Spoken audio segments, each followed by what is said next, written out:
autonomy, and mindlessness. One can sometimes forget what it's all about and what we're here to do. History has taught us many things. You probably already know the saying, history is written by the victors. If that is so, what is truth? How do we find the truth? And finally, how do we apply it? Do you really know thyself? My name is Rodrigo Soto, and you are here with me, expanding into consciousness.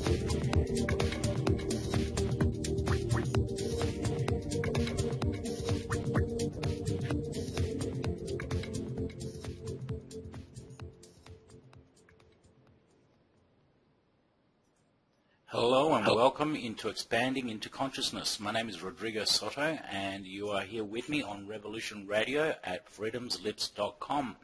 So just to get some housekeeping rules out of the way, I would like to mention that the donation is still going for till the end of the month. For $50 you get a 1 ounce silver bar.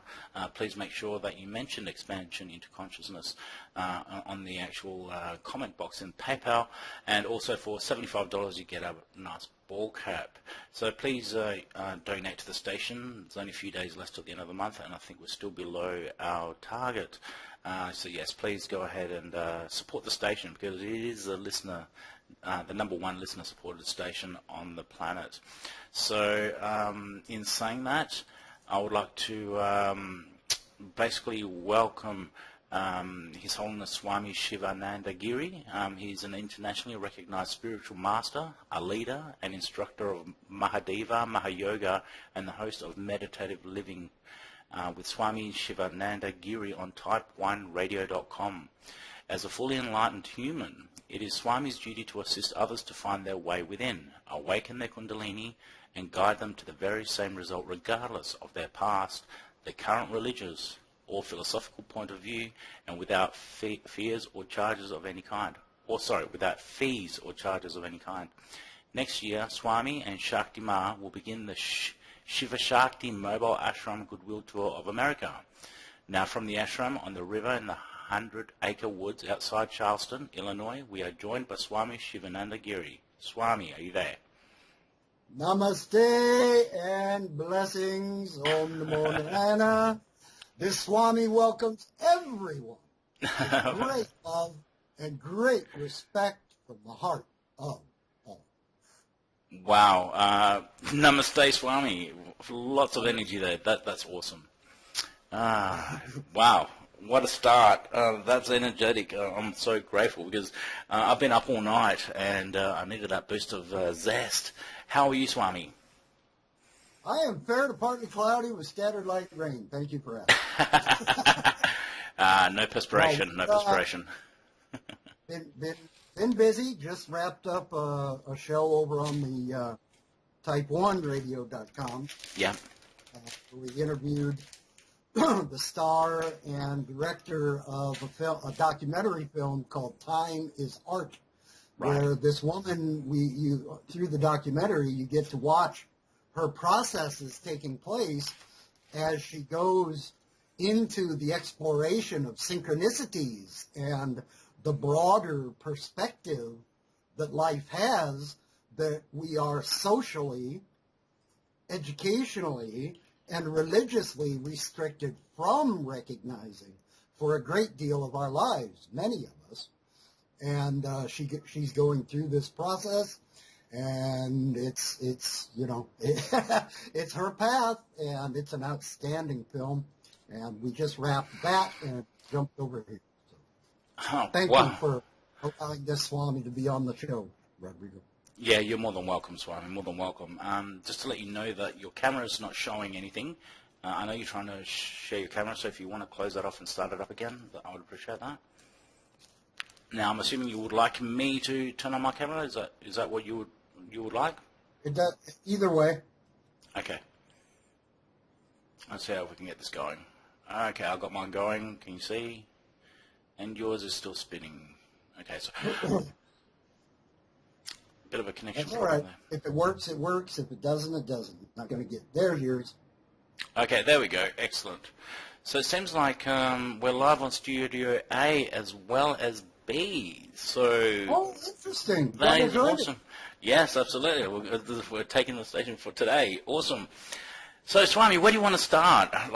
Tell us a little bit about your history. How did you become a Swami? And a question that many people want to know, and something that you've already told me about, is Swami Shivananda Giri. Were you born with that name?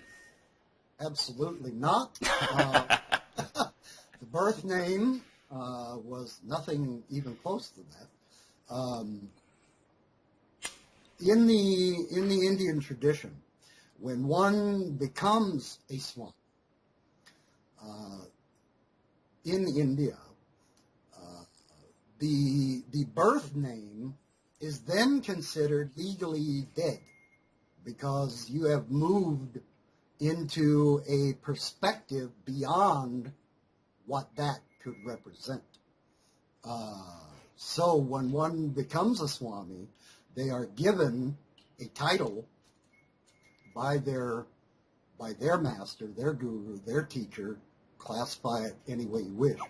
But in the guru-disciple relationship that this Swami has benefited so much from, you are given title.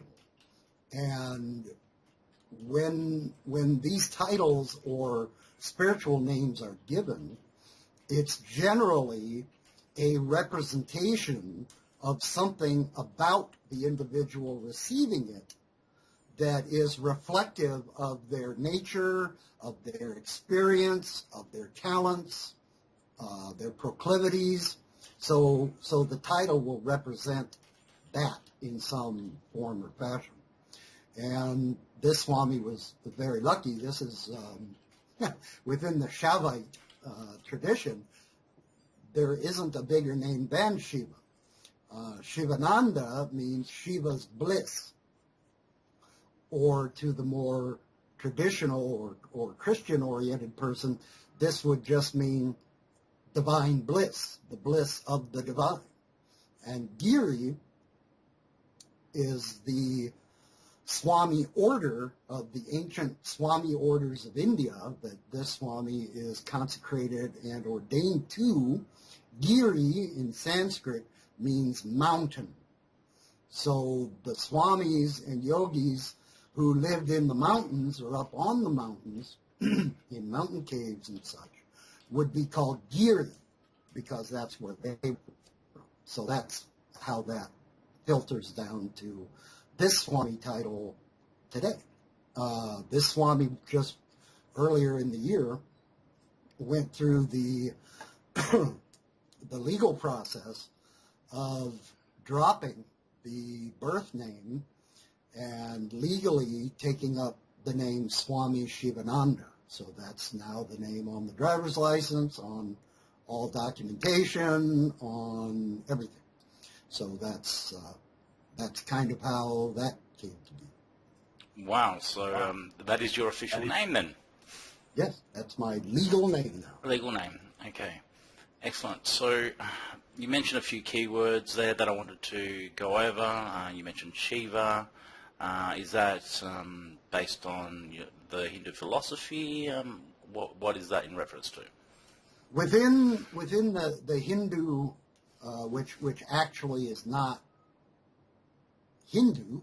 Hindu is a geographical classification that was overlaid on a very ancient tradition referred to as Sanatana Dharma, which Sanatana Dharma means the eternal natural way. And that is what has, since the English invaded and overtook India, then it came, the Hindu part initially was describing the area of the Indus River Valley within India. And then that changed over time, and eventually now it's called Hindu. But within the tradition itself, the broadness of the entire tradition, there is no set book, there is no set deity, there is no set anything. There's a vast array of things that people can experiment with and learn from and study. going back to and beyond the Vedas, which the Vedas are the most ancient scriptural writings on the planet. Mm-hmm. And no one really knows how old they actually are, thousands and thousands of years old. That's agreed upon, but the number of thousands, there's a lot of disagreement about that. But the Vedas were written down because humanity's capacity for memory was decreasing as we were moving into what is referred to as the Kali Yuga. Our ability to remember vast amounts of information was decreasing as we were moving further and further away from the inherent understanding of who and what we are. So we were moving into this dark age. So as a way to protect this information and this knowledge, they began writing it, because that was the only way it could then be remembered and taught, was through this dark time, is to have it written down.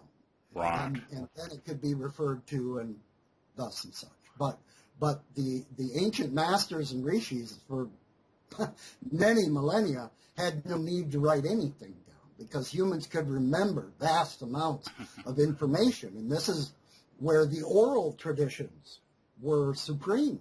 And it was just information given from teacher to student, and there was no need for written anything, because the mind was capable of holding massive amounts of information. It was only going into this dark time that is referred to as the Kali Yuga, or the Iron Age, that they knew if this is going to survive through this darkest of times, when the kings will be the thieves, and the thieves will be kings, and the world will be corrupt, and the way we see it today, it's going to have to be written down, or it simply will not, because people will wander away and care only for how they can gain in a personal, selfish way, rather than the service to the entire humanity as it once was.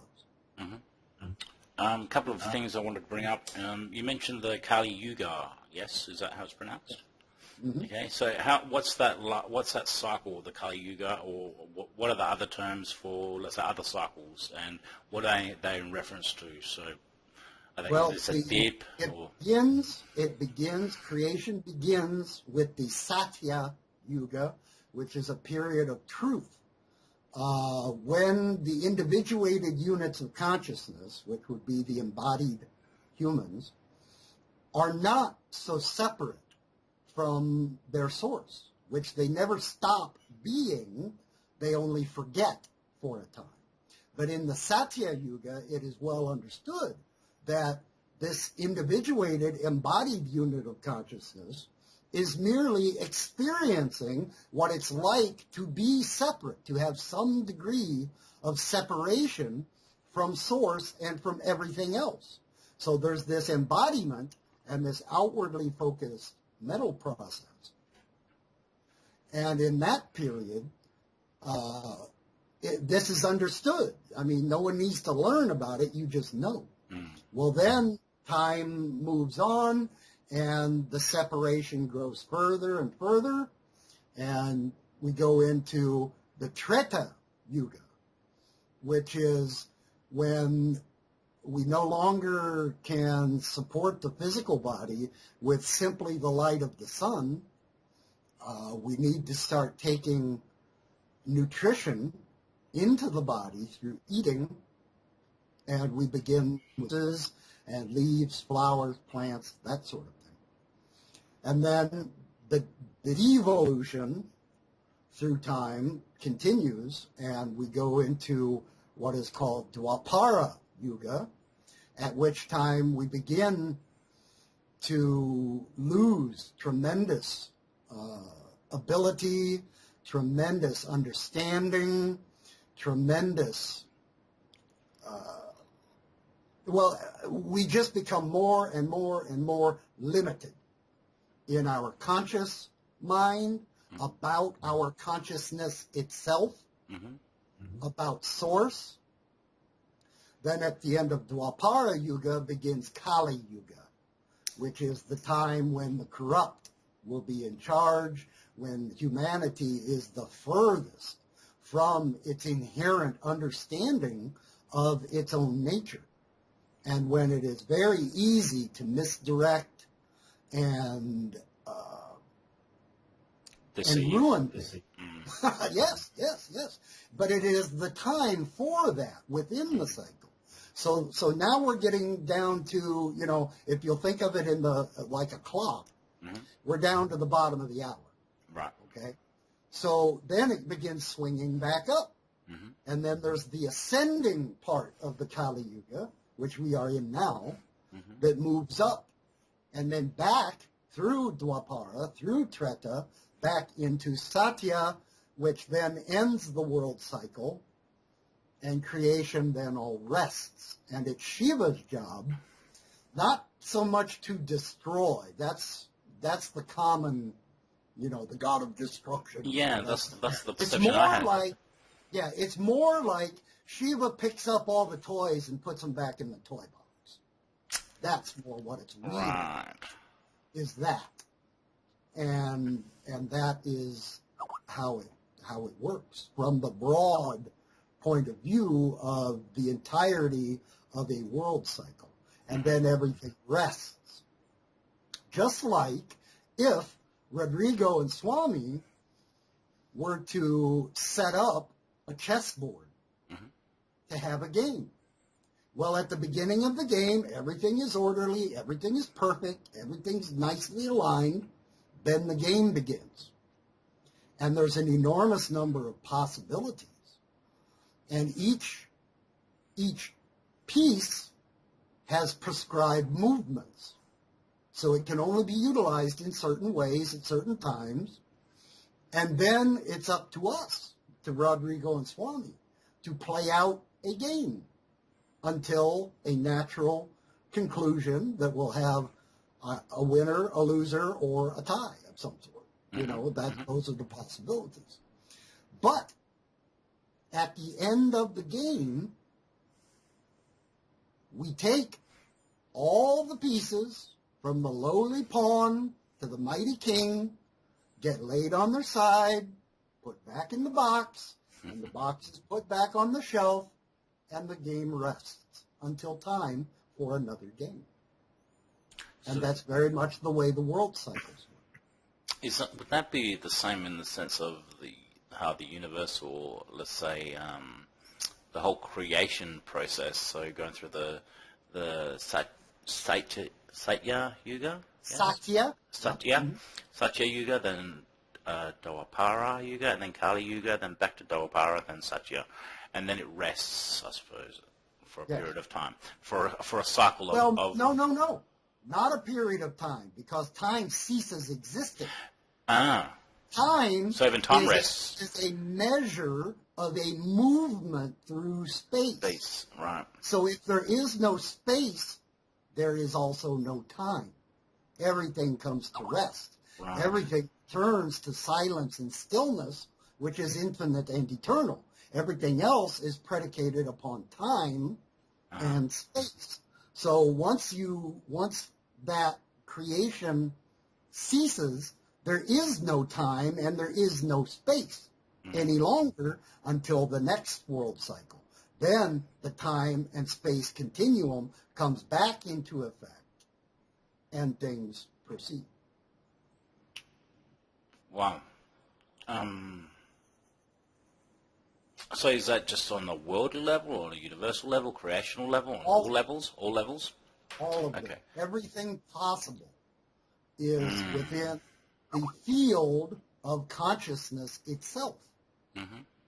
Expressing from the point, the infinite eternal point of stillness, outward through energy, conscious energy, which has variation within it. It has vibrational frequency as an inherent part of that. So there is high, there is low, there is medium, so everything possible simply plays out. There's a field, an enormous field of possibilities that then narrow down into probabilities, that then narrow down further into realities at varying levels of vibrational frequency. This goes into, I would say, quantum mechanics to an extent. And actually what I wanted to bring that up, why I brought that up, was to do with CERN. And that out the front of CERN, apparently, there's a statue of Shiva. Is that correct? Is it Shiva? Yeah. Yeah. So can you explain the reason for why that may be? Well, okay, in that image, that is a very old statue, an image of Shiva as Nataraj, the king of the dance, the lord of the dance. Now, this dance that's being referred to is creation itself, the process of vibrational frequency at every level possible. Now, within this circle that Shiva is within, doing the dance of creation, of destruction, of sustaining, in that very image, Shiva is dancing on top of the demon of ignorance. So Shiva is inviting people to know about the dance. It's a wonderful dance. It's enormously entertaining. Sure, it can be frightening and all those other things, but these are all the possibilities within the play of consciousness. So so many people, especially these right-wing fundamentalist Christians who want to try to associate Shiva with Satan or some such nonsense, they just don't understand what that symbol means. That was given as a gift from the government of India to the people at CERN because they were attempting to figure out the boson. What is this? This is, how do things work? What is the smallest participating particle within this great advanced creation? And that's all that represents. Exactly as this Swami just said. It's got nothing to do with demons. It's got nothing to do with any of the rest of that. In fact, if you will go and look at that image, Shiva is dancing on top of the demon of ignorance. So basically the whole purpose of the statue, you're saying, is about overcoming ignorance. It's about watching the dance or investigating the boson. It's basically the whole purpose of what that is. Yeah, because I initially heard, they've got the Shiva, god of destruction, in front of CERN. Are they trying to destroy the universe? And I'm just like scratching my head. That doesn't make sense, but yeah, I can see where you're coming from. Well, from the fundamentalist Christian point of view, yes, I can understand, their need to look at things through those terms. But we're talking about things that are rooted many millennia before there was any kind of a Jehovah, Yahweh, Jesus, any of that. This is far older and has been around always. The Jehovah, Yahweh, Jesus stuff are new kids on the block compared to the ancient knowledge. Well, let's talk about that. You said new kids on the block, but is it just a different way of telling the same story? It's a more limited way, yeah. Okay. Yeah. Expound on that. Expound on that. Well, within the Sanatana Dharma, there is what some people would classify as a pantheon of gods. Well, this is totally incorrect.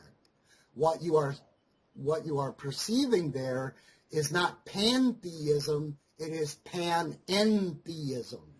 Many within one. The one is formless, nameless, and the source of all potential creation and all variation and all frequency, and any realm, any dimension, any world, any universe comes from that. which you cannot give a name or a form to, because it is the source of all things and all forms, and is not limited by any of them. All right. Swami, you understand we have a break coming up, so listeners on Studio A and B, please stay tuned. We'll be back right after the break.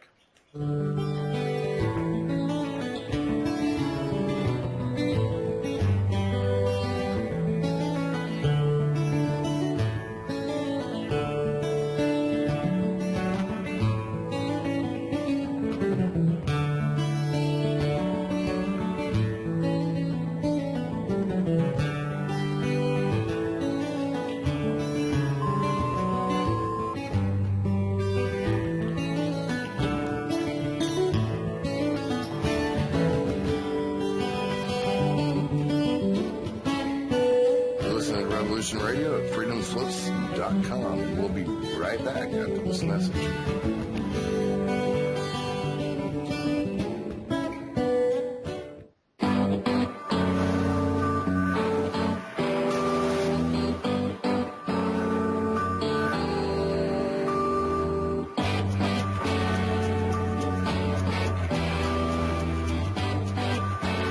Narco-syndicalist commune. We take it in turns to act as a sort of executive officer for the week. Yes. But all the decisions of that officer have to be ratified at a special bi-weekly meeting. Yes, I see. By a simple majority in the case of purely internal affairs. Be quiet. But by a 2/3 majority in the case of more... Be quiet. I order you to be quiet. Look, you stupid bastard, you've got no arms left.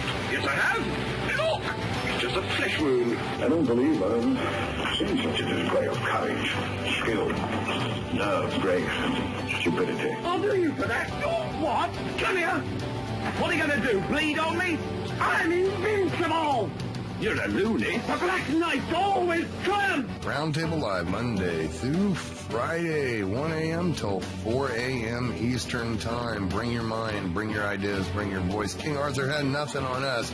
Here at Revolution Radio, freedomslips.com. Enjoy your extra big-ass fries. You didn't give me no fries. I got an empty box. Would you like another? Extra big-ass fries. I said I didn't get any. Thank you. Your account has been charged. Your balance is 0. Please come back when you can afford to make a purchase. No. I'm sorry you're having Come trouble. on. My kids are starving.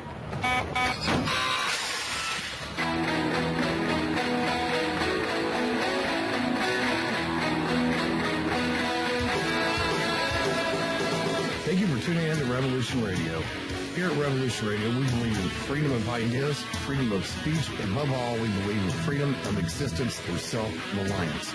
This station is 100% listener-supported, and as a fundraising promotion, I have a kick-ass free gift for a $100 donation. 35,000 seeds. 25 years in the freezer. Long-term storable, 54 different varieties. So if food prices go crazy, the shit hits the fan, or if you just want to save tons of money every year by creating your own food like I do, grab our seed pack special. Just look for the banner on the homepage at freedomslips.com. Don't be a statistic. Don't be part of the problem. Be part of the solution. We need, as humans, to start taking care of ourselves and not depending on the megacorps to provide unhealthy, nasty food. Included in this package is also a DVD with 900 survival and off-grid living documents and the offline home canning, how to do everything website, all on the DVD. So when you're growing all that food, you know how to can it, store it, preserve it, etc. with all these documents. So thank you for tuning in to Revolution Radio at freedomslips.com. I hope that you will pick up this package and start learning to be free. Revolution Radio, freedomslips.com, where information never sleeps and freedom is one seed that needs to be planted.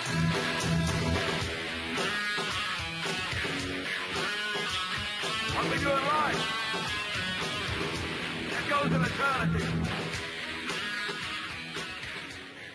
The opinions expressed on this radio station, its programs, and its website by the hosts, guests, and call-in listeners or chatters are solely the opinions of the original source who expressed them. They do not necessarily represent the opinions of Revolution Radio and FreedomSlips.com, its staff, or affiliates. You're listening to Revolution Radio, FreedomSlips.com, 100% listener-supported radio, and now we return you to your host.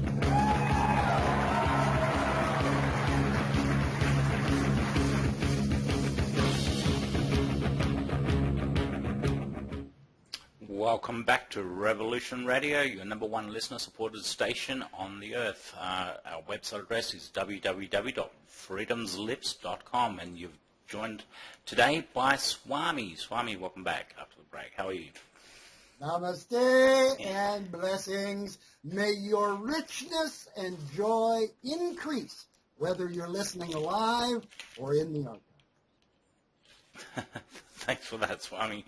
So we were topping off the conversation before the break regarding the new kids on the block, and I mentioned on chat that some people on the channel were saying that the Vedas are only 500 BC in age. So in reference, they would be entirely incorrect. So can you elaborate on that? Okay. It's thousands of years BC. Thousands of years. Okay. Yes. So you probably forgot to put a zero in there, but it's irregardless. Mm-hmm. There are many ignorant people, which ignorant only means you don't know. That's all. It's not a disrespect. It's just a recognition of not knowing. Veda means knowledge. Vedanta means the end of knowledge, when all knowledge is incorporated in the being, within consciousness itself. Once one attains the awareness of awareness itself, without the limitations, without constraint, and being in the supreme, the absolute. Now, this doesn't come with a t-shirt or a medal or a cash prize or a business plan. It just releases us from the limitations that were prior to our full enlightenment and liberation.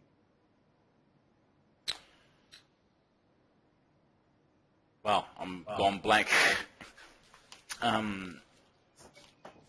Regarding like the ignorance and the study and the search for knowledge and studying truth and studying knowledge, and you mentioned that, well, we've established from the beginning of the conversation that Hindu is a geographical location rather than a religious ideology. So how would you describe the whole concept of what your beliefs and philosophies are? How would that come into play? Well, it is Sanatana Dharma. It is the eternal natural way by which any human, regardless of their past, regardless of their religious or philosophical current identification, may turn their attention within and come to understand what's actually going on and to grow within consciousness itself and to experience the awakening of Kundalini and its movement up the spinal channel called the Sushumna up into the crown chakra at the top of the head and then out and beyond that. But until this energy, which is the creative energy of the universe, it's just the encapsulated portion within the individuated unit of consciousness. Think this way. If you have a bonfire burning, there are sparks coming off of that bonfire, right? Yeah. And that spark, once it leaves the totality of the fire, takes on a limited movement through time and space. Its temperature didn't change. Its nature didn't change from the bonfire. It has just become individuated and is now moving through time and space for a period of time, for a distance, until it burns out. And this is roughly analogous to our individuated perspective once we leave the source. And you can classify that with any set of syllables you like the best. That's no problem. Since it gave birth to all of them, it doesn't too much care how you refer to it. So in this adventure through time and space, we get to learn and experience and grow and expand our perspective into the fullness of consciousness itself. And there are many, many, many ways to do this. But which one you do makes no real difference. You will, if you will simply begin to consider the possibility there may be more going on than you're currently aware of. That's the start. And then, over time, and through space, you will find the paths, if that be multiple, so be it, that you need to spend time on, the different traditions to experience and learn through and from, and you are open to the entirety, but you can only taste so much at a time. And you may move through a number of different things before finding the one that really works best for you. You know, this Swami is fond of the analogy that the spiritual path is like going to Baskin Robbins here in the U.S. They've got 31 flavors, but at the core, each and every of those 31 is just ice cream. Of course, there are differences, and you can put anything on them you want. Put all the sprinkles and the whipped cream and the nuts and all of these different things.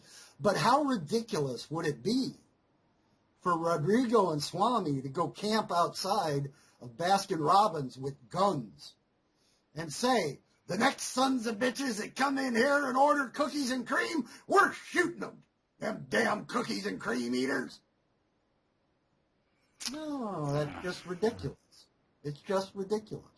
Enjoy whatever you enjoy. It's all there, and you can, have something different every day. So what? Enjoy. Or stick with vanilla. Whatever. It's your choice. Your free will. Enjoy it.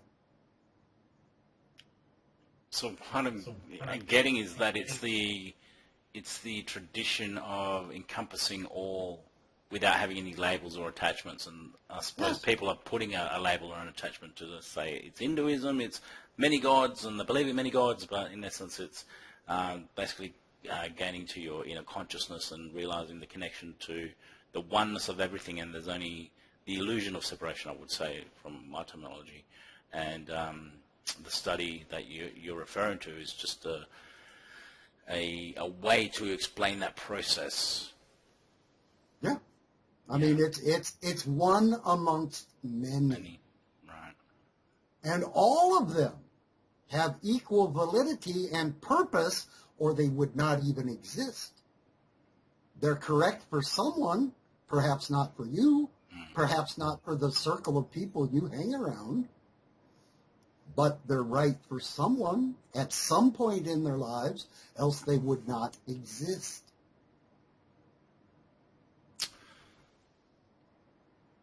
Yeah. Okay, so I'm watching the video of you now and just want to comment on a couple of things. You have a red dot on your forehead. Can you elaborate on what that means, please? That is called a bindi, Indeed. Within this tradition, folks who are of this, any of the varying paths within it, will often wear a red bindi on their forehead. This signifies the location of the third eye and the supremacy of focusing in that place. This Swami got permission to have this tattooed on.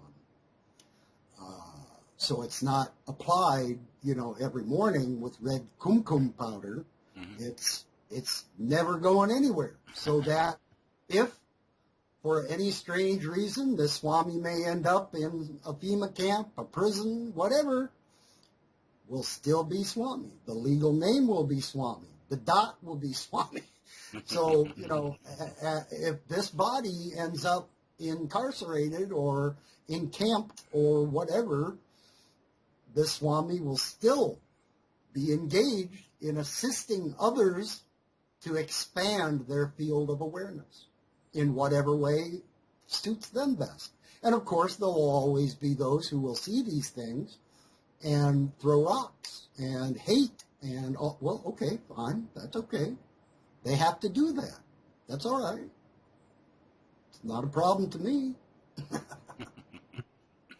So the third eye, let's say as an organ point of view, is it actually at the forehead, or are you referencing, let's say, the pineal gland, which is in the center of the head, center of the brain, right, or the pituitary gland, the pineal gland? Yeah, with the pineal gland, that's the physical component most often associated with the concept of third eye. When this Swami's pineal awakened, it was like something approximately the size of a tennis ball just swelled up inside, right behind the nose, behind the top of the nose, and in between the ears, within the brain itself. I mean, this individuated unit became very aware of this just swelling and this expansion. Yes, it just grew to that in a sensory type of way. And then, of course, tingling, light effects, all those sorts of things, all behind closed eyes. But this was the opening of the third eye. This is the beginning of that chakra, that gland and its attendant purposes beginning to really get going. So would you say that was the start of the Kundalini process, or the ending of the... No. It's neither a start nor an end. Right. The start was... Would you like to hear the story? Yes. Yes, absolutely. Okay. Once upon a time, this Swami was working as an all-night radio disc jockey and was typing an email. And all of a sudden, from the base of the spine, a vibration and heat went straight up the spine to the top of the head and outwards. And this was such an enormous heat and vibration. It shook the pudding out of me.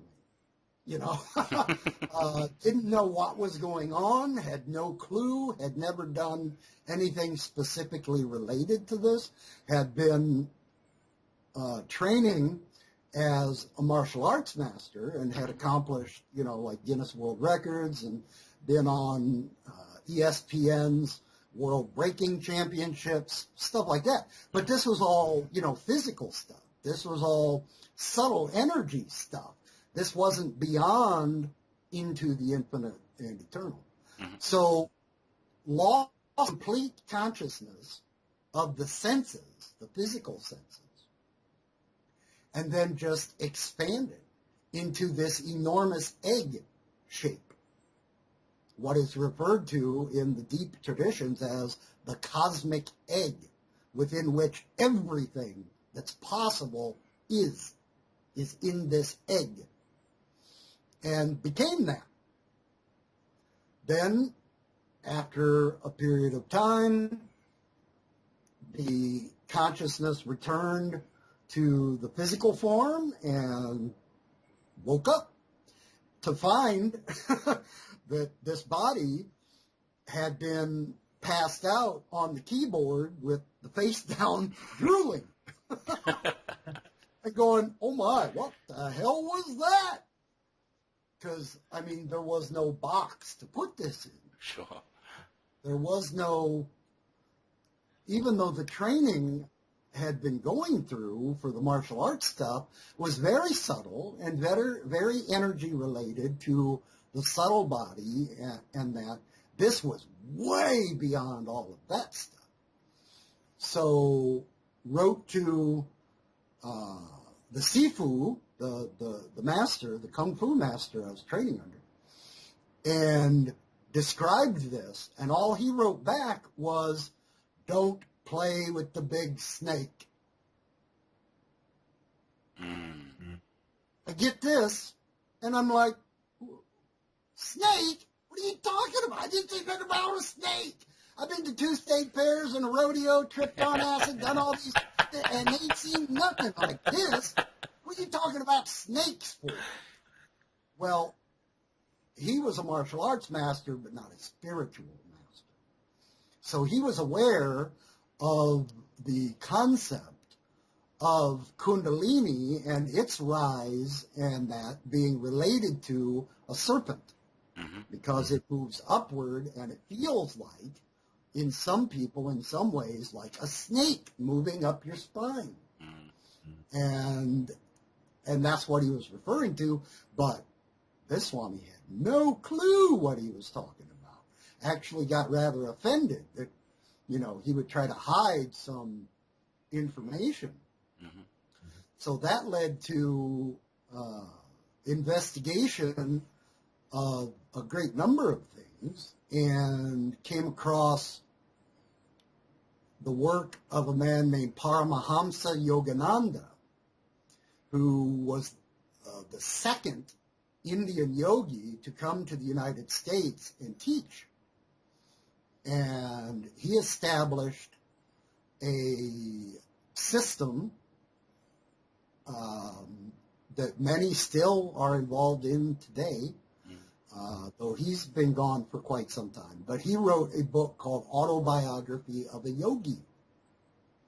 And in it, there's him talking about these odd things and miracles and abilities and the process and all of this stuff, which this Swami had no, you know, didn't really know a chakra from a Timex at that time, you know. So this became really outstanding information, and that was how this Swami's yogic path began. That's fascinating story. I want to hear more about it, actually, like later down the track during our personal convos. But I just want to bring up that it's 10 minutes to the hour, and I believe we can take calls in the second half if you so like. How did you want to play the second half of the hour? How would you like to proceed with that? What do you have in mind? For those who may have some interest, the last half hour, the Swami is going to give an initiation into a mantra and the full description of its use and practice. If you would like to experiment with this for yourself, if what this Swami has had to say touches something within you and brings about some interest, you will be given the exact tools and how to use them so that you can begin your own investigation and go into it directly. No fees, no hidden anything. So that's what we can do in the last half hour. If we get some calls between, the top and bottom of the hour, the Swami is most happy to address any questions, comments, complaints, or ideas that may come in. Fantastic.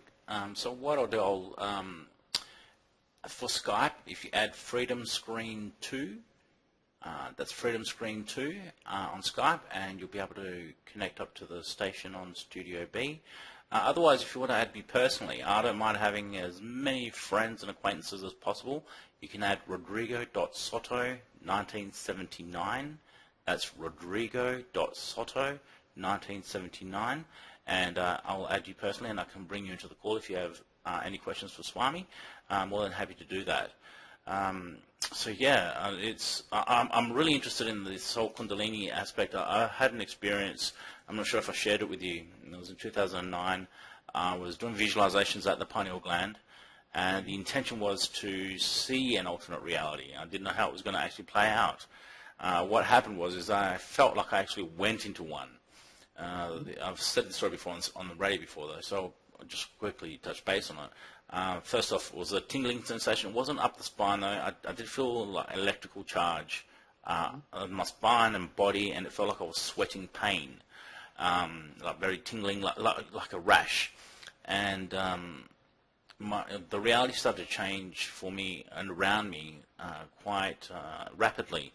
Like my hair, my wife's hair was a different color. Her eyes glowed. It was like just seemed like it was like a layer on top of the physicalness of what other people would normally see. And things were futuristic. Cars were sort of upgraded. But there was no pollution. There was houses looked pristine and clear and crisp. It was that sort of thing. Like I didn't investigate who was the current Prime Minister of Australia to see if there was a difference. It wasn't like that. It was just little bits. There was a little bit different.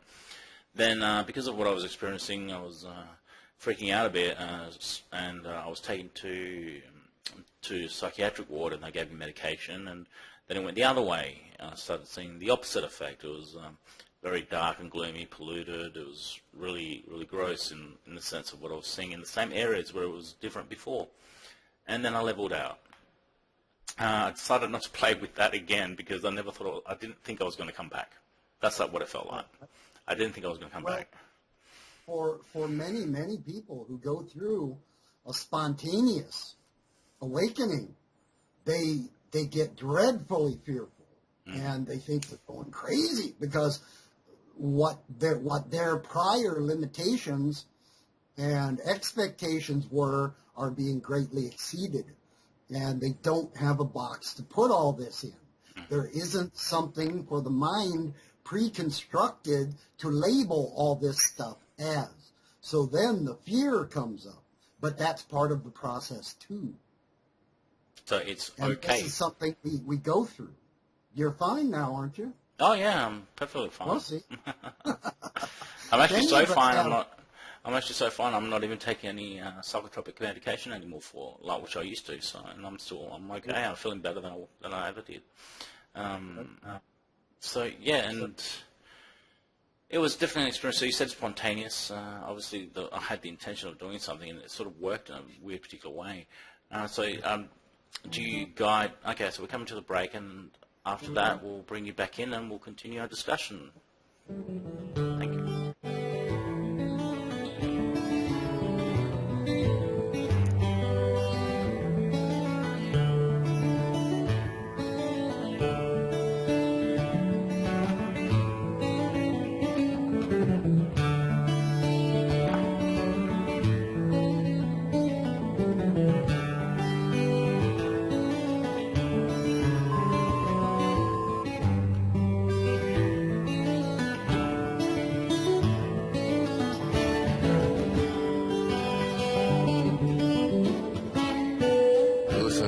Radio at freedomslips.com. We'll be right back after this message.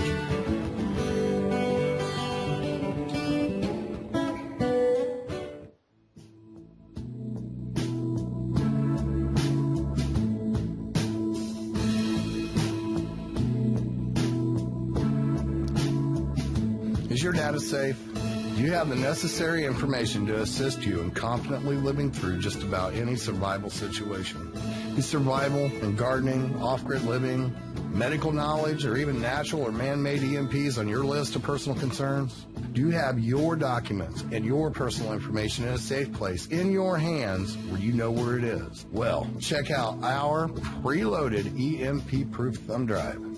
Over 3 gigs of survival documents and how-tos, plus the USDA offline food preservation website, and much, much more, including a surprise bonus we just can't tell you about here. With plenty of room left over to store your most important documents. Imagine if a megavirus or a computer failure took out your bank, or all the banks for that matter. Are your banking records safe in your hands? So when they get things fixed and repaired, you can say, hey, look, this is what I had. You have it. I want it back. Is your personal data safe?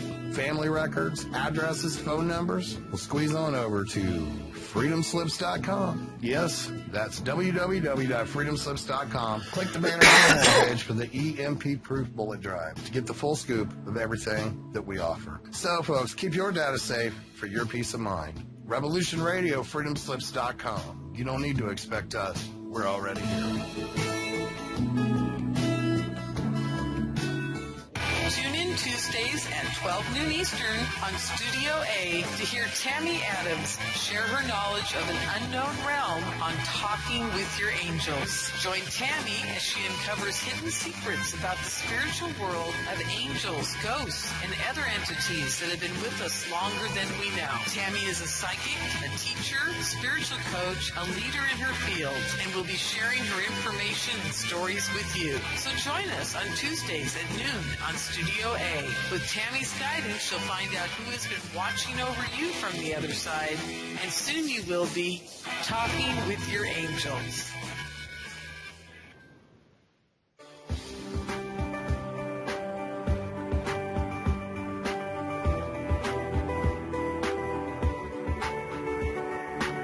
Transcending time and space, let us take you to the place inside your mind where thoughts divide and mysteries unwind. Join us every Monday evening right here on Revolution Radio at freedomslips.com from 8 to 10 p.m. Eastern Time.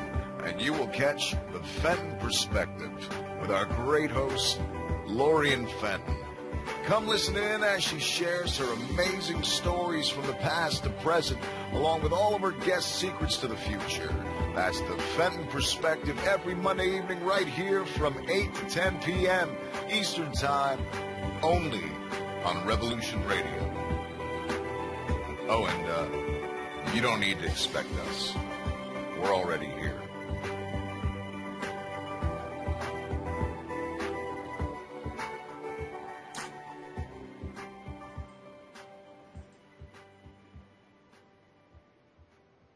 The opinions expressed on this radio station, its programs, and its website by the hosts, guests, and call-in listeners or chatters are solely the opinions of the original source who expressed them. They do not necessarily represent the opinions of Revolution Radio and freedomslips.com, its staff, or affiliates. You're listening to Revolution Radio, freedomslips.com, 100% listener-supported radio, and now we return you to your host.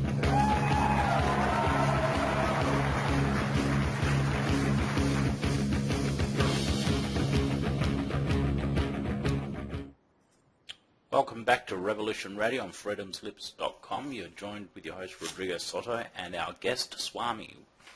Welcome back, Swami. How was your break? I saw you take off. It was lovely. Everything that was necessary to go in or come out did so. Excellent, excellent.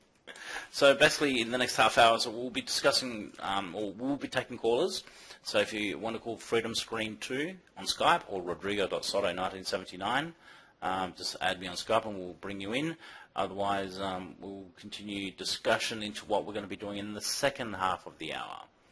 So how do you want to take it from here, Swami? Your questions, comments, complaints, or ideas would be appropriate now, since you are already an initiate and who has experienced what it's like to meditate with this Swami in this way. You can speak from your own experience. Okay, so yes, we went through the mantra, and I'll let you tell everyone how that goes soon.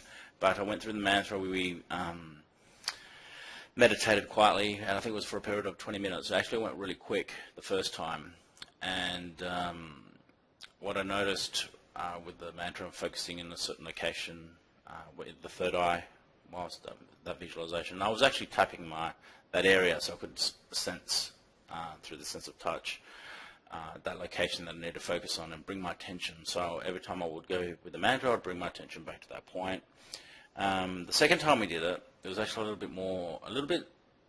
it was more liberating in the sense of what I experienced, because I noticed that my breathing was going to the mantra itself. I noticed that the mantra was actually keeping a consistent pace, so it wasn't going quicker, it wasn't going slower, it was more consistent, and it was going to my breath. I noticed that my thoughts were going at the same speed. It would either slow down or speed up with what I was visualizing with the breath and with the mantra. And then when that occurred, thoughts started to bubble up parallel to each other, which had no actual connection to each other. They weren't actually connected in any linear sense, but they just came up together and they merged. Every time that I finished the mantra, breathe out, breathe back in, the mantra, etc. So everything became like a one with the meditative process. And when I realized my position was like, my body was heavy. I thought I was going to hit my head on the table, but my mind was so alert. It was so alert. My mind was very alert, but my body was, there was like a disconnect between the body and the mind. And I was enjoying the process, and then I realized that I'm enjoying this process. This is awesome. Oh, hold on. Got the mantra. Mantra. Got to do the mantra. and then it'd go off again. It goes, this was great. And then, I'm not doing the mantra, and I'm thinking about, I'm not doing the mantra. And I'm thinking, did I just think that I'm not doing the mantra, and should I be doing the mantra right now? So it was like repetitive on itself in a way, and it became a focal point of thought where everything started to shed, and then that's when more of the alignment started to occur. It was the first time I've meditated in that way, and also it was like not restricting. I wasn't beating myself up because I was actually going away from the thought. I learned that, just let it be, just become aware, bring it back.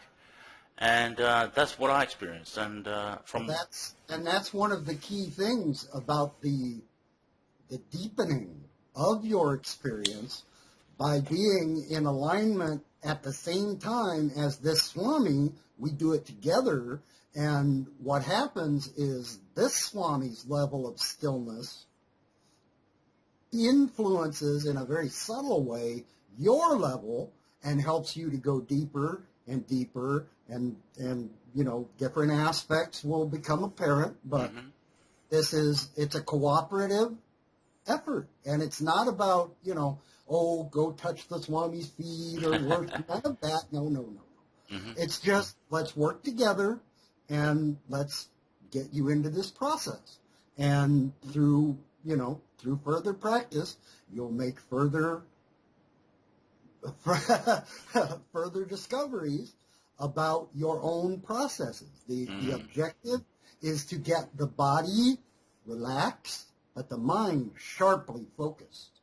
So there's both a physical component and a mental component, and eventually you will get to a point where both the physicality and the mentality are transcended completely. Yeah. You step completely out of the time-space continuum. And you find you're still just you. You're just a bigger you. A bigger you in the smaller me. Yeah. And that's the point of doing these things, is to pull the senses inward, focus them in a specific way, utilizing the mantra, which is not about how the Sanskrit words translate into English and the words associated and their definitions and yada, yada, yada. No. It's a frequency. Yep. And when it's given by an individual such as this Swami, who has the authority and empowerment to give this frequency dripping with divine Shakti, it has these effects. And it becomes the mantra itself, that frequency becomes very much like, if you'll think of floating down a river. If you can just float, the river will carry you. You don't have to struggle. You don't have to put full effort. The river will carry you. And this is what the mantra does. It uplifts and it goes deeper, goes deeper, goes deeper. And you pull the senses inward, upward, and outward. Right. I didn't realize that before, that the mantra brings a focal point, but you're right about the frequencies and tone frequencies. Mm-hmm. It's not because of the English translation. It's to do with the vibrational of the original way it's said. So in relation to, okay, so I'm going to say an oxymoron. So what is the English translation, just so people get an idea? Well, we haven't got to the mantra yet. Okay, when it's time to do the initiation, this Swami will speak it for the person. And we'll discuss all that at that point. Okay, so that's in 20 minutes' time. I wanted to talk about the current guru. Mm-hmm. Okay, what? He's in the US. He's in India. Yeah. Well, can you explain that? He's in 2007. His Holiness Mahamandeleshwar Paramahamsa Swarupananda Vishwaguru Maharaj became the very first white-skinned, American-born human being invited into the rank of the 80 Mahamandeleshwars within Sanatana Dharma. And he is the only one who is resident in North America at the moment. Since that time, there have been others who are, white-skinned American-born people who have come into that rank. Mm-hmm. But he was the first one. Right. And he is in Los Angeles, lives off of Hollywood Boulevard, near Runyon Canyon, if anyone is familiar with that. Mm-hmm. And he is the one who, through years of this Swami being a big knucklehead and confused and egoic and all of those things, seamlessly, effortlessly led this Swami to the perspective that allows this Swami now to be of service to others in a similar way. So this Swami is not the guru. He is the guru. This Swami is more like, when you're in college, you would have a professor who may have a student teacher who is learning to be a professor himself, but is not yet.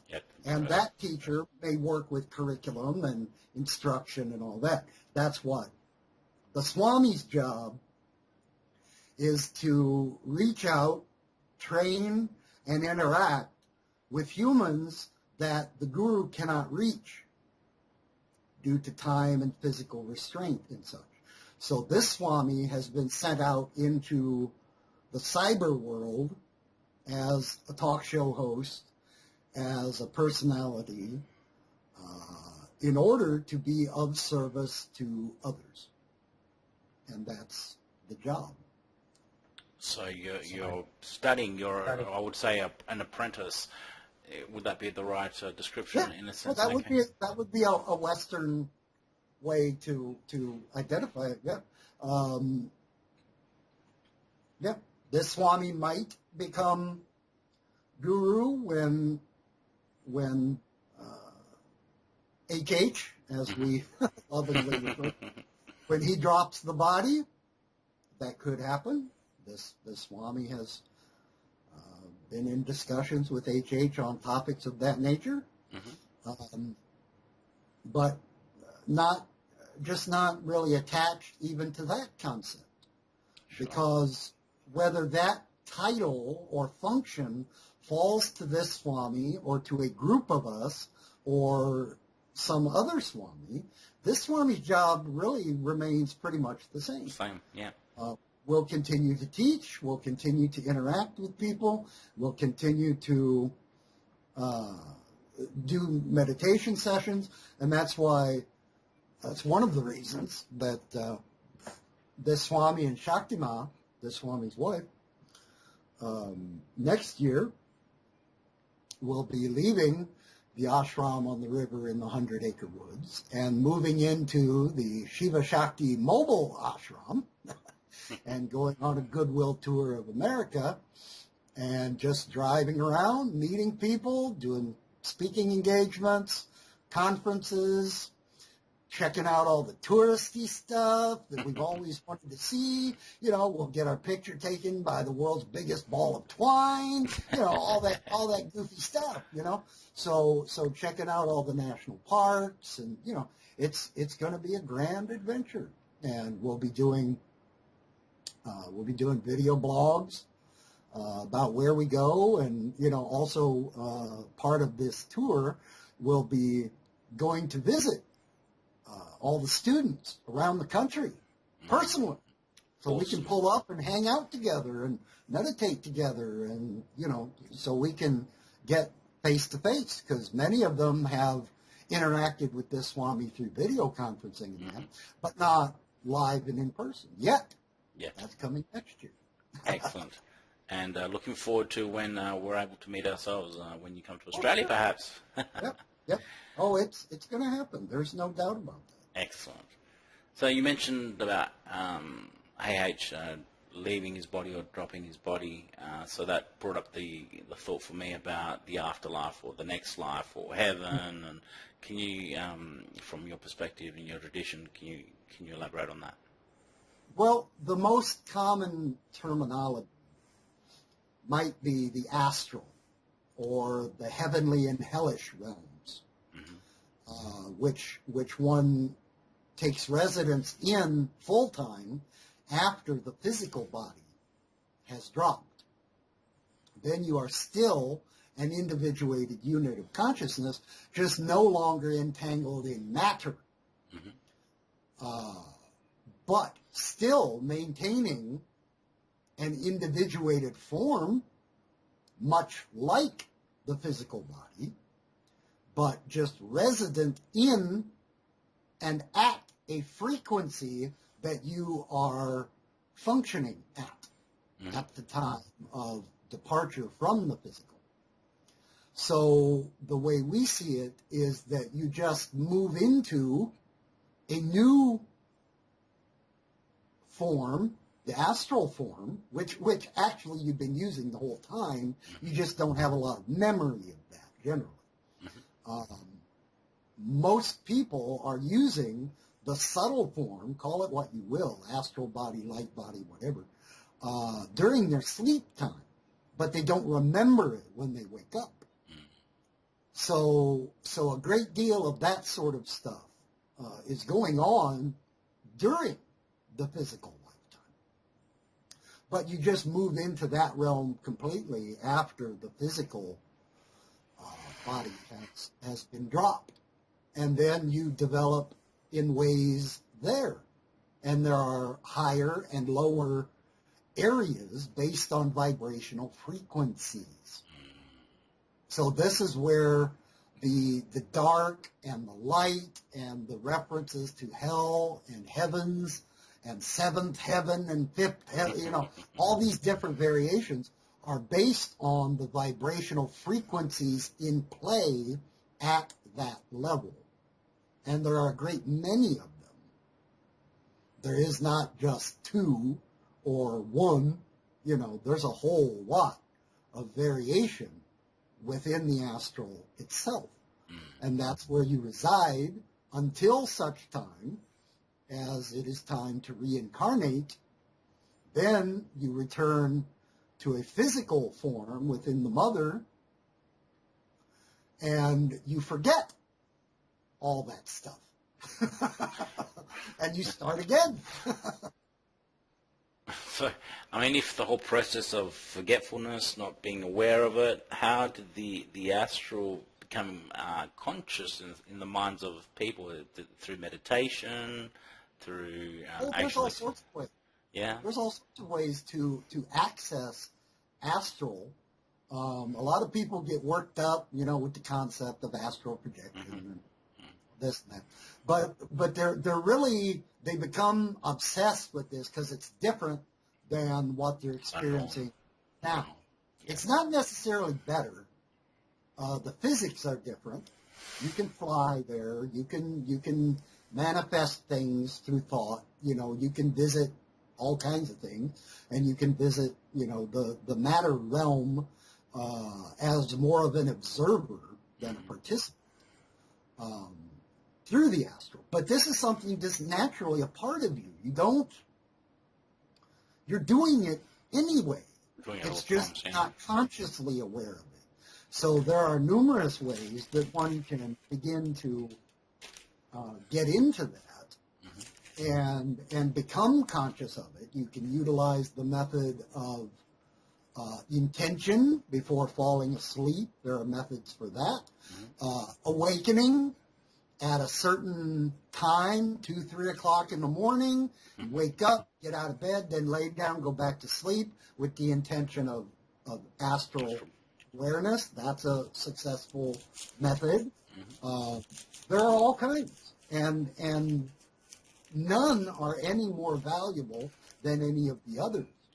It's just which is more appropriate to the individual.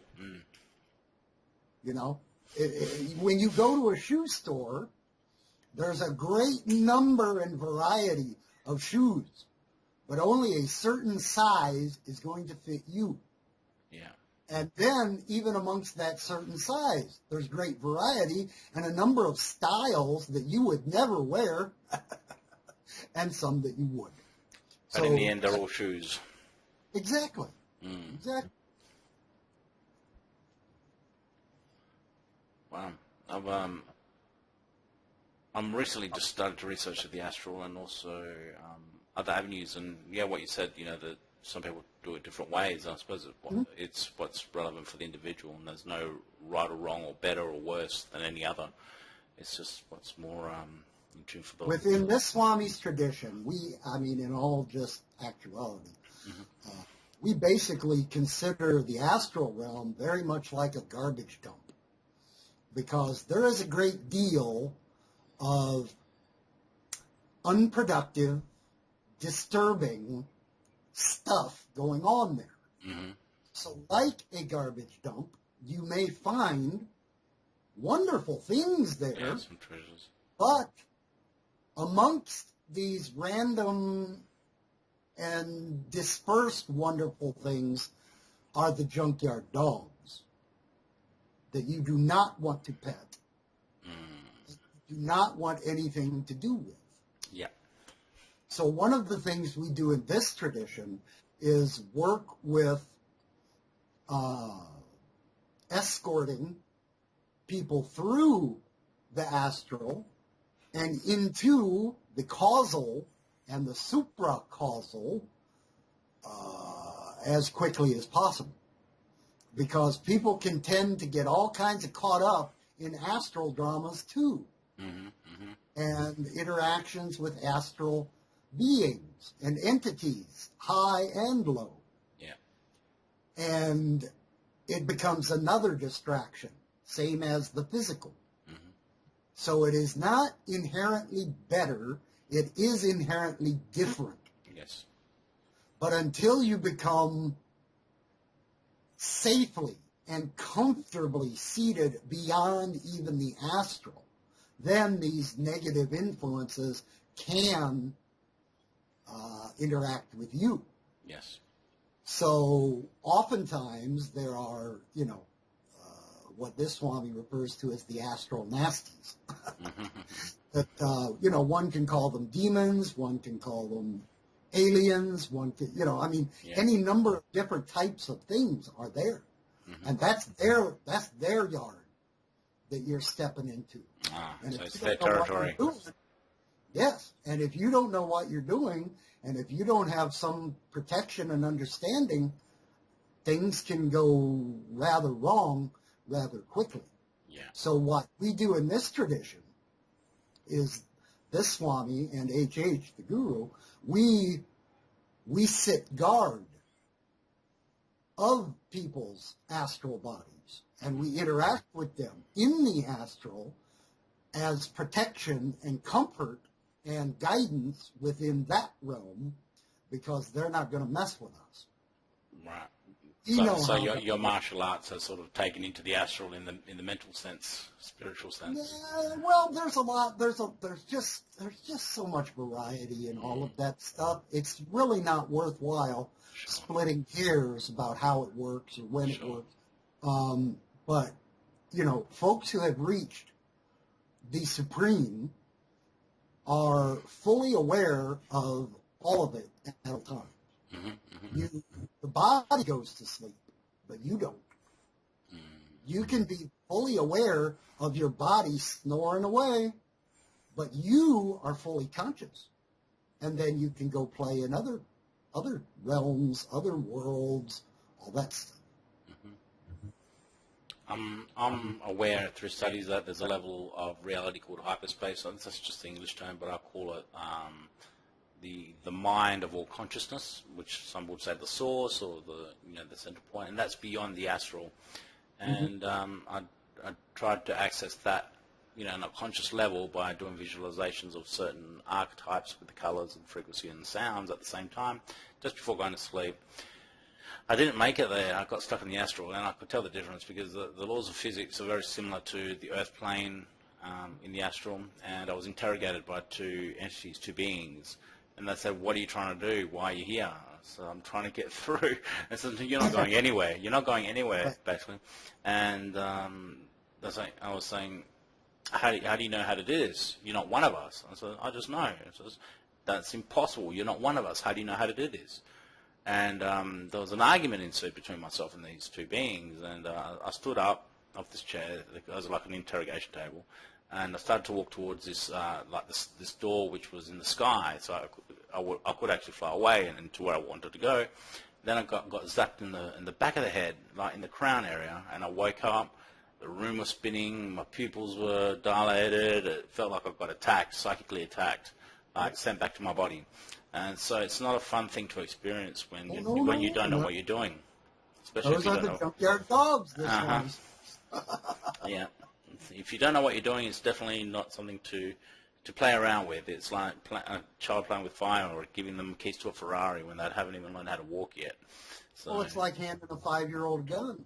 I mean, while dangerous. in the hands of someone trained in safety and proper handling of a weapon, it's not a problem. But you give it to someone who doesn't have the training and the experience to hold it and utilize it properly and safely, well, then you're going to run into trouble. Yeah, and that's what I experienced. So it's like I've been playing with fire. So I want to do it the proper way. And Swami, you've given me the opportunity to go with that process and slowly, just guided, hand in hand, and I appreciate that. So that's why I actually wanted to bring you in today and had that discussion so that we could all sort of learn from your experience and your wisdom, and we can share that experience. So, well, each person listening right now, if they've stuck around this long, will have their own understandings, their own vocabulary, their own tradition. And this Swami doesn't reject any of them. None. Because they are all part of the package. And if you would like to utilize the meditation, and if that becomes valuable to you, then you will be, you will have direct personal interaction with this Swami and discussion and meditation together, and that's what this Swami does. And I don't care where you've been before, what you've done before, if you've been in jail, if none of that means anything. Do you want to grow within consciousness itself? Do you want to see directly, consciously, not theoretically, not read it in a book, see it, experience it for yourself? If so, jump in. Well, Swami, That has been answered. We have a caller. Caller 917, area code 917. How are you? I'm good. I'm fascinating. This is a great show. Thanks so much. Yeah, you're welcome. I do have a question for the Swami. Go ahead. Great. First, what's your name and where you come from? Well, I'm not really a burster, but I just have a sieve that tends to let it out a little at a time, if you don't mind. No. The question has to do with the difference between astral projection and dreaming. I know there are differences, and I'd like to hear you explain them. And if you have any suggestions for exercises, to facilitate. We'll answer that after the dreaming. We just have a break coming up, caller, so just hang in there, and we'll get to you right when we get back, okay? Okay, I'm going to hang up and listen, okay? Okay, no worries. Thank you.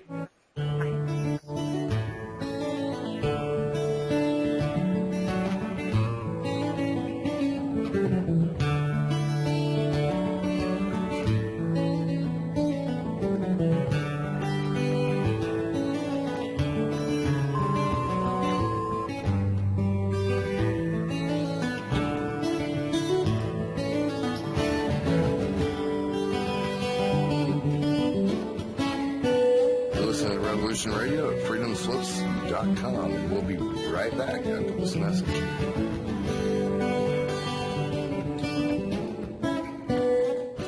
Every Tuesday evening on Revolution Radio at freedomslips.com, we present our goddess spiritual warrior, Kathy Bilski. I command.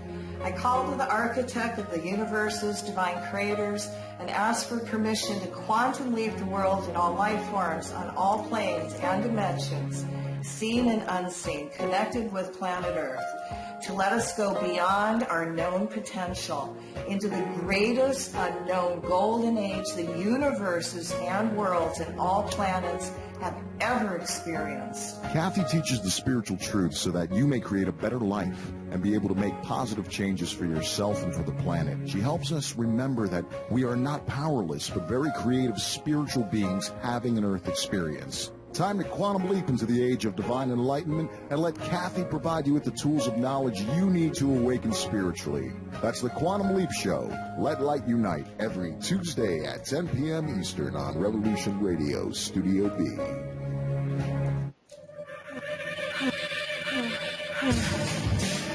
Anti-aircraft guns went into action against unidentified aircraft in the Los Angeles area shortly after 3 a.m. Pacific wartime this morning. We are far stronger than we were 10 weeks ago. General Quarters, all hands man your battle stations. Nervous Dr. I'll do the master here. You who have not seen it do not know what hell looks like from the top. Well, check it out every Tuesday and Saturday on Revolution Radio. It's a double dose of the internationally recognized renegade military historian, Douglas Dietrich. You'll stay right where you are until I tell you to move out. Yeah, that's right. Tuesdays from 10 to midnight Eastern Time. Join Douglas Dietrich as he exposes the truth in hidden history on his show, Critical Omissions. And then our human weapon of mass destruction is back once again to take your calls on Saturday Night Firing Lines. Both from 10 to 12 p.m. Eastern Time. Only on Revolution Radio at freedomslips.com.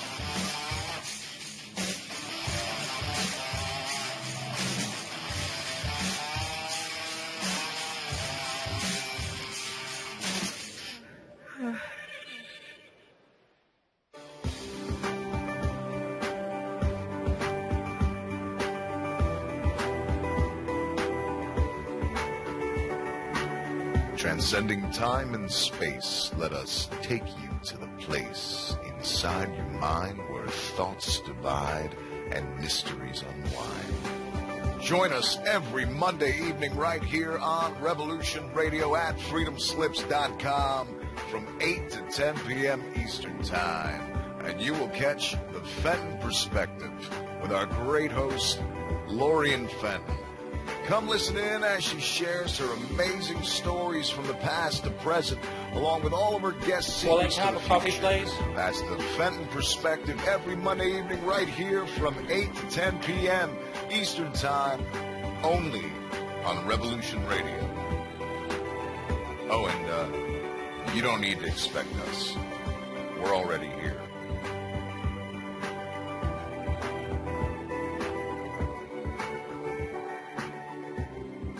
Elaine? Elaine? Hi, everybody. It's me, The Fetch, host of Inside the Eye Live. Before the Sunday mainstream media political pundit talk shows, there's Inside the Eye Live, where we break down some of the weekly mainstream media talking points before the talking points even get aired. Add in some entertaining stories, weather, cats, intriguing and informative guests, and you get one of the most listened to Saturday morning streaming media political talk shows going today. And it's all right here on our flagship station, Revolution Radio at freedomslips.com. So join me, The Fetch, for Inside the Eye Live every Saturday morning at 10 o'clock a.m. Eastern. It is truly intelligent media for the politically aware.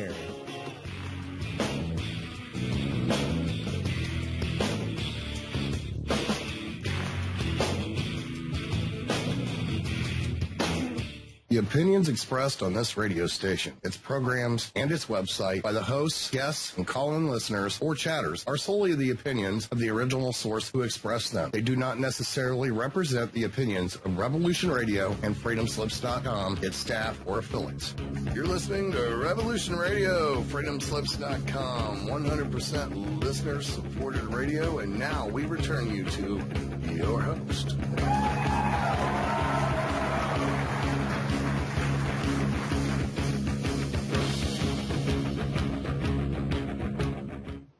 Welcome back to Revolution Radio on freedomslips.com. You're joined with your host, Rodrigo Soto, and in the studio we have our guest, Swami Shivananda Giri. Swami, are you there? Namaste and blessings all. Let's address Paula's question real quick. Yeah. The difference between dream and astral. Dream is mental imagery created by the subconscious mind, and generally, not always, but generally, will be haphazard in its presentation, not carry a linear logical structure. It will be stops and starts, and things don't necessarily connect well or properly, but it's primarily imagery representative of subconscious themes that you're working through or experiencing or seeking to overcome, or that you are being overwhelmed by, all these sorts of things.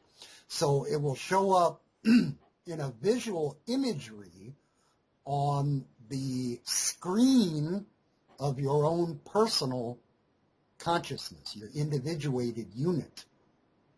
So those are relatively easy to sort out from the astral experience. Oftentimes, the way this Swami instructs people, following experiences. Because one thing is, this Swami never sets people up about how they will experience any particular thing, because there are so many variables involved. So it's far better for this Swami to wait until an experience occurs for someone, then they come with questions, then we can go into it and dig into it and sort it out and bring, some measure of understanding to it. One of the ways you can sort the astral, if you're not, real familiar with that, is that when you wake up, you will remember something that was air quotes here, more real than a dream. And it will likely have a more linear and logical scripting or experience to it. This is often a hallmark of something that's occurring within the astral realm, because you are there. You are just in the astral body, and there are events surrounding you that you are not in control of. It is not coming from your subconscious. You are a participant within a community, an area, a space, a time, however you like to label it. Very much like here in the physical, you're in a certain geographic area, you are within a certain community, that sort of thing. Same in the astral. But the difference, one of the differences that people tend to notice is that it's more, again, air quotes, more real than a dream. And then it gets easier to sort out the mental dreamscape and those images that flash on the screen of your individual consciousness as opposed to actual astral body experiences in that realm. Yeah, I've experienced that, and as I said with the previous story of what I went through not long ago, what I noticed the difference between a normal dream and that experience was that in that experience I could actually think inside the dream. So I could, like in a dream, I don't ever recognize I'm actually thinking of words or things to say. Things are just occurring. It's haphazard. It's all over the place. Nothing sort of makes logical sense in a way, but it does have a connection somewhat. But in the astral, I experienced that it was linear. The ups were ups, the downs were downs. There was gravity. You could think inside that realm. So internal thought, thinking about something, responding to something. That's how I could tell the difference. It felt like it was like more realistic, as you said in air quotes. It seemed real. Colors were a little more vibrant, I suppose. It was touch. You could actually remember touch when I woke. That was my experience. So we got 20 minutes left, Swami. So did you want to go ahead with what we discussed earlier? Fantastic. Yes. Now, this Swami is most overjoyed to share the Mahadeva Mahayoga Mantra Diksha. Diksha means initiation. There is nothing negative, frightening, or anything else about this. This is just the introduction to the meditative path that we use in this tradition. Here is how it goes. You will begin with a mantra. Mantra, the word itself. Man refers to mind, tra to transcending. So we are using the mind in order to transcend the mind. The mantra, the syllables you will pronounce are as follows. Kindly repeat. Okay, Rodrigo? Sure. Om. Om. Nama. Nama. Shivaya. Shivaya. Again. Om. Om. Nama. Nama. Shivaya. Shivaya. Now, you have been, whether you're paying attention, whether you want it, whether you don't, regardless, it's yours. Do with it as you will. That is the initiatory mantra for Mahadeva Mahayoga. Kindly lose the caller. We don't have it anymore. Okay. Now, the way that we utilize the mantra is we perform what is referred to as sadhana. Sadhana is the Sanskrit word for practice. In this practice, we sit, we close the eyes, we focus at the third eye area, but right above the bridge of the nose, right above the eyebrows, at the bottom of the forehead. We focus there. And we begin thinking, not saying, thinking the mantra. So we sit, we close the eyes, and we go, Om Namah Shivaya, Om Namah Shivaya, Om Namah Shivaya, Om Namah Shivaya. Now, what will undoubtedly happen is as you are doing the mantra, your mind will get distracted and go to other things. Oh, string tastes funny. Oh, I like eggs. Blue is a lovely color. You know, anything, any random, oh, I've got to do this today. Any of that stuff, okay, will come up, will happen. The practice itself is redirecting your mind back to the mantra repetition, to the focus on that third eye area, and if you wish, take your finger and touch yourself there. It'll help to direct your focus back to that spot as you're doing the mantra. And the practice actually is redirecting over and over and over and over and over and over again. That is the practice. It is not intended or expected that you should sit down and blank the mind and stop all thought. That takes practice. That takes time. And so many people want to come to this Swami and say things like, oh, Swami, I'd like to meditate, but I just can't blank my mind. Well, it's not that easy. If it were, no one would have any problems with it. No one would have to work hard. Well, in this path, you do have to do work. You do have to constantly, while you're in your seated sadhana time, which this Swami recommends people start with about 20 minutes. Close your eyes, do the mantra, keep and set a timer so that you're not constantly opening your eyes to see how much longer you've got left to deal with this. Okay? Set a timer, close the eyes, do the mantra. Keep the focus. Redirect it. Anytime it leaves during that 20 minutes, redirect it, redirect it, redirect it, redirect it. Over and over and over. And over time, and with practice, you will become more skilled at keeping the focus where you want it. This is putting the leash on the monkey mind and stopping it from jumping from branch to branch to branch to branch to branch. But this takes effort and this takes practice. But it can be done.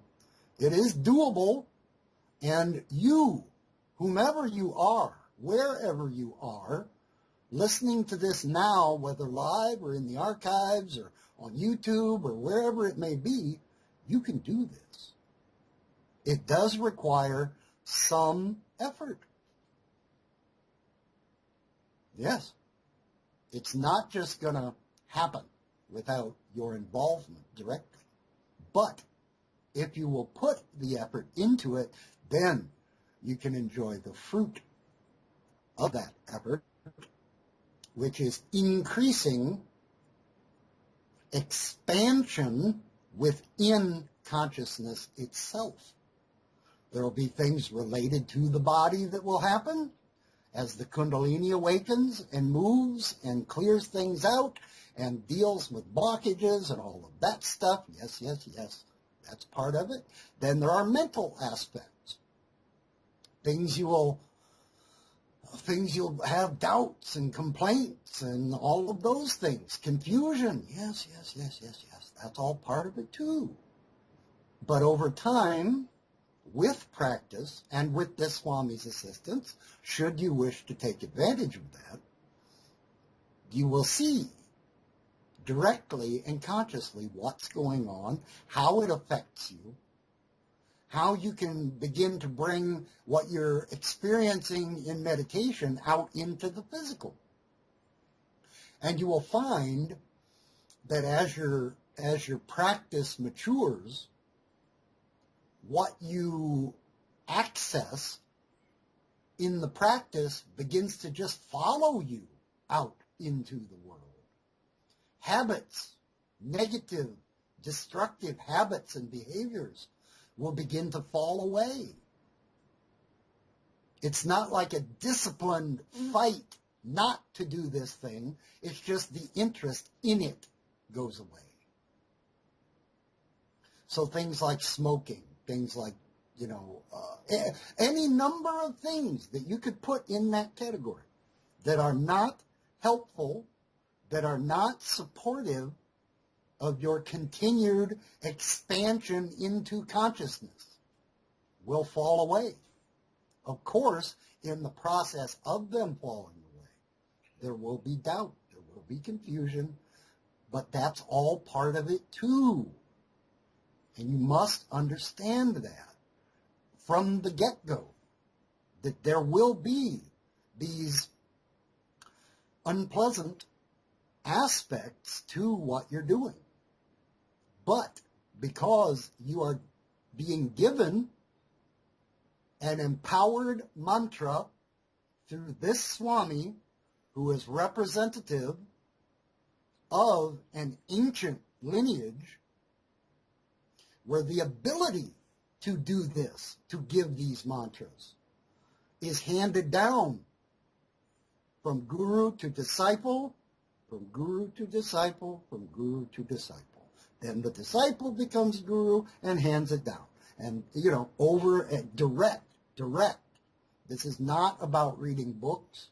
Of course, there are books that are helpful, but this is an entirely experiential path. We're not about theory. We're not about maybe. We're not about could be, should be, would be. Nope. What is at any given moment. And all of it plays a part. And it's all there for the experience of it. You can label it from your individuated point of view, positive. You can label it negative. You can, whatever. But your positive might be someone else's negative. So then where's the truth? See? So what you do is you sit, you close the eyes, you focus on the third eye area, and you do the mantra. And as it gets distracted, what it most certainly will, you redirect it. And you just keep doing that for your 20 minutes. Then, when your alarm goes off, you get up, you rub your hands together before getting up, then rub your eyes, rub your face, rub your head, rub your arms. Reorient yourself to the outer. Open your eyes, get up, go have your day. Now, the way that this is done, the most powerfully, the most balanced, and for the quickest results, is to do one of these sessions twice per day. Once after waking and once before going to sleep. If you do it in that way, you will gain in the shortest possible amount of time, and you will carry a more balanced load throughout your day and throughout your sleep. So, this Swami welcomes you with great love and great respect from the heart of all. Let's walk the path. I've got some very cool stuff to show you. And if you would like to interact with this Swami privately, go to meditativeliving.info, not .com, .net, or .org. Meditativeliving.info.